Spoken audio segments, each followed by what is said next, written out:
Hello friends, welcome to the YouTube channel of Conducive Legal. In our series of revisiting Companies Act practically, this is our next video. Before getting started, I would like to thank all of you for the huge support and response. जैसा कि आप सब लोग जानते हैं कि इस series में हमने आपके साथ सभी टॉपिक के ड्राफ्ट शेयर करने का प्रॉमिस किया था, but our whole team got infected due to COVID. Even their family members are infected, but now we are recovering, so you will get the drafts very soon. अब आते हैं आज के topic पे. आज का जो हमारा टॉपिक है वो बहुत ही इंटरेस्टिंग टॉपिक है और बहुत बार ऐसा होता है कि हम कोई फॉर्म फाइल करते हैं, उसमें कोई ना कोई मिस्टेक रह जाती है. और ये प्रॉब्लम उन फॉर्म्स में और ज़्यादा आती है जो STP मोड में होते हैं. यानी यहाँ आपने फॉर्म अपलोड किया और STP यानी स्ट्रेट थ्रू प्रोसेस होने के कारण अगले ही मिनट या ये कह लीजिए अगले ही सेकंड वो फॉर्म अप्रूव हो जाता है और उसमें कोई रीसबमिशन भी नहीं आता. तो अब क्या करें, क्योंकि आपका जो फॉर्म है वो तो अप्रूव हो गया. लेकिन अगर फ्यूचर में मान लीजिए आप कभी भी मर्जर डीमर्जर या कोई भी ट्रांजैक्शन करते हैं, तो उन केसेस में दो तरह की प्रॉब्लम आपके सामने आ सकती है. पहला, मान लीजिए कि अगर आपकी कंपनी में कोई इन्वेस्टमेंट आनी है या उसका टेक ओवर होना है, तो उन केसेस में क्या होता है कि जो सामने वाली पार्टी होती है वो आपकी कंपनी का ड्यू डिलिजेंस निश्चित तौर पे कराएगी. और सपोजिंगली एक एग्जाम्पल के लिए हम ले लेते हैं, मान लीजिए आपका जो एनुअल फाइलिंग का कोई फॉर्म था उसमें अगर कोई इशू है या मान लीजिए उसमें कुछ गलती हो गई है फाइलिंग करते हुए या कोई अटैचमेंट रह गई है, बहुत सारी चीज़ें होती हैं, या कुछ गलत फाइल हो गया है, कोई भी इशू आ गया है, तो आपको वो फॉर्म कैंसिल करा के वापस भरना पड़ेगा.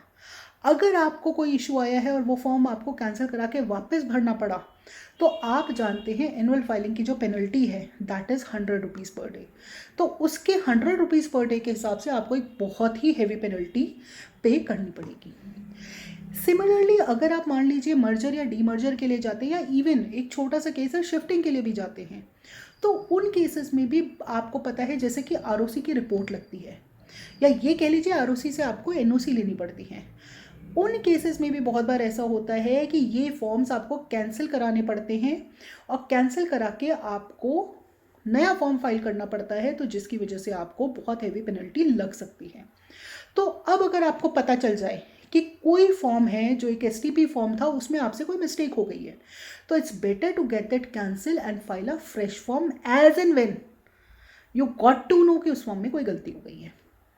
अब ये होगा कैसे, इसका जवाब आपको मिलेगा रूल 10 सब रूल 6 में register of office and fees rule 2014 में, जिसके हिसाब से अगर कोई भी STP फॉर्म अप्रूव हो गया है तो ROC के पास पावर है to mark that form as defected. और इसे अगर मैं टेक्निकल टर्म में या जो टर्म हम लोग प्रैक्टिकली यूज़ करते हैं उसमें बोलूँ तो उसे कहते हैं not to be taken on record. यानी इस फॉर्म को रिकॉर्ड पे ना लिया जाए और हमें नया फॉर्म फाइल करने का चांस दिया जाए. अब इसका प्रोसेस क्या है, इसके लिए आपको एक एप्लीकेशन फाइल करनी होती है ROC के पास जो कि GLN 1 में जाती है, जिसमें कि आपको एक जिसकी अटैचमेंट जो है GLN 1 की उसमें आपको एक एप्लीकेशन लगानी होगी along with the affidavit stating the reason for this request and most importantly giving an affidavit to the effect that you will not change anything else then the specified information. यानी आप जो application में लिख रहे हैं supposedly date की या किसी फिगर की गलती, तो आप उसके अलावा कुछ और जो है वो चेंज इस फॉर्म में नहीं करेंगे. NPTR मार्क होने के बाद, not to be taken on record होने के बाद आप केवल वही स्पेसिफाइड जो इन्फॉर्मेशन है जो आपने एप्लीकेशन में रिलीफ मांगा है उसके अलावा कुछ चेंज नहीं करेंगे. और इसमें मोस्ट इम्पॉर्टेंट बात जो है कि इसमें आपको डायरेक्टर के साथ साथ जो प्रैक्टिसिंग प्रोफेशनल है जिसने कि पहला आपका फॉर्म फाइल किया था जिसे आप not to be taken on record mark करा रहे हैं उसका भी एफिडेविट लगाना पड़ेगा. इससे रिलेटेड अगर आपको डॉक्यूमेंट चाहिए तो आप डिस्क्रिप्शन बॉक्स में मैं एक फॉर्म का लिंक दे रही हूँ, आप वो फिल करके भेज सकते हैं. Will send you the documents.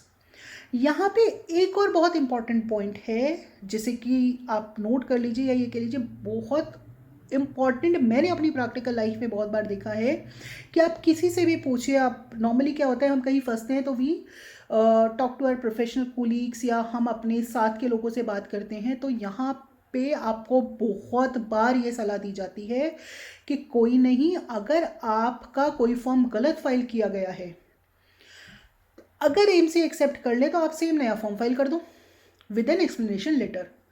मतलब कि पुराना फॉर्म एज इट इज रहने दो, अगर एमसी मतलब अपलोड हो रहा है, प्री स्क्रूटनी हो रही है, एक्सेप्ट हो रहा है, तो आप एक एक्सप्लेनेशन लेटर, एक नया फॉर्म फाइल करके उसमें लगा दो। But please don't do that, ये सही तरीका नहीं है। आपका जो पहला फॉर्म है उसे आपको NPTR यानी not to be taken on record mark कराना ही पड़ेगा।